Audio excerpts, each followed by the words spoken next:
Alors ce qui est très compliqué dans les services à la personne, et ce qui ne fonctionne pas très bien justement, puisque c'est votre question, c'est toute la partie du recrutement. C'est la manière dont les structures réussissent difficilement à fédérer et fidéliser leurs salariés, ce qui n'est pas le cas de Generali Services où on a un turnover qui est extrêmement faible.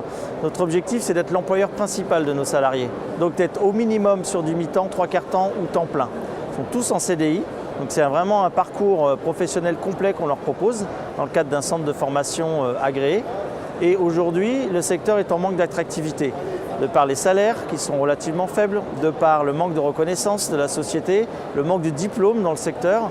Donc aujourd'hui, ce n'est pas un secteur attractif et pourtant, c'est le premier secteur créateur d'emplois en France. Donc la FESP est un partenaire privilégié de Generali Services, tant sur la formation, puisque en qualité de président de la commission formation, j'ai compris que les adhérents étaient en besoin d'accompagnement sur la partie pédagogique, mais aussi financière, pour pouvoir financer des formations, qui est un modèle économique fragile, puisque les salariés en formation ne produisent pas, et que la formation a un coût.